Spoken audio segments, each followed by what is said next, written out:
Jakarta, Kejaksaan Agung Kejagung kembali menetapkan 5 tersangka baru kasus dugaan korupsi tata niaga timah wilayah izin usaha pertambangan (IUP) PT Timah Terbuka tahun-tahun 2015 sampai tahun 2022. 3 diantaranya merupakan Kepala Dinas Energi dan Sumber Daya Mineral (ESDM) Kepulauan Bangka Belitung.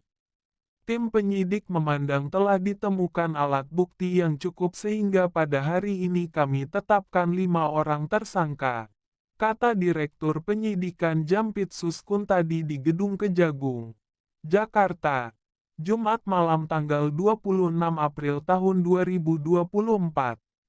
Kuntadi menjabarkan keempat tersangka itu masing-masing berinisial HL, FL, SW, BN, dan AS. HL merupakan pemilik manfaat atau beneficial owner PT Tim. Sementara itu, FL adalah marketing PT Tim. SW merupakan Kepala Dinas ESDM Provinsi Kepulauan Bangka Belitung periode tahun 2015 sampai tahun 2019. Kemudian, BN adalah PIT Kepala Dinas ESDM Provinsi Kepulauan Bangka Belitung pada Maret tahun 2019. Sedangkan AS, PIT Kepala Dinas ESDM Provinsi Kepulauan Bangka Belitung yang saat ini ditetapkan sebagai Kepala Dinas Definitif ESDM Kepulauan Bangka Belitung. Mereka dijerat dengan Pasal 2 Ayat 1, dan Pasal 3 Jo Pasal 18 Undang-Undang Tindak Pidana Korupsi Jo Pasal 55 Ayat 1 Pertama Kitab Undang-Undang Hukum Pidana. Setelah ditetapkan sebagai tersangka, 3 tersangka, yakni FL, AS, dan SW langsung ditahan. Penyidik menahan FL di Rutan Salemba Cabang Kejagung. Sementara AS dan SW ditahan di Rutan Salemba Jakarta Pusat. Sedangkan terhadap tersangka BN, karena alasan kesehatan yang bersangkutan tidak kami lakukan penahanan. Sedangkan tersangka HL yang pada hari ini kita panggil sebagai saksi tidak hadir. Selanjutnya oleh tim penyidik akan segera dipanggil sebagai tersangka, terang Kuntadi.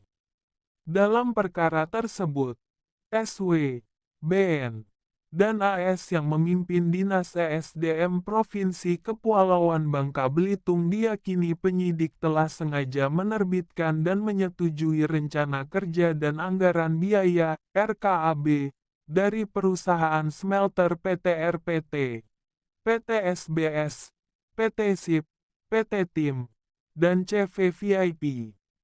Di mana kita ketahui RKAB tersebut diterbitkan meskipun tidak memenuhi syarat, jelas Kuntadi. Ketiganya disebut mengetahui bahwa RKAB yang diterbitkan itu tidak dipergunakan untuk kegiatan penambangan di IUP kelima perusahaan tersebut, melainkan sekadar untuk melegalkan aktivitas perdagangan timah yang diperoleh secara ilegal di wilayah IUP PT Timah.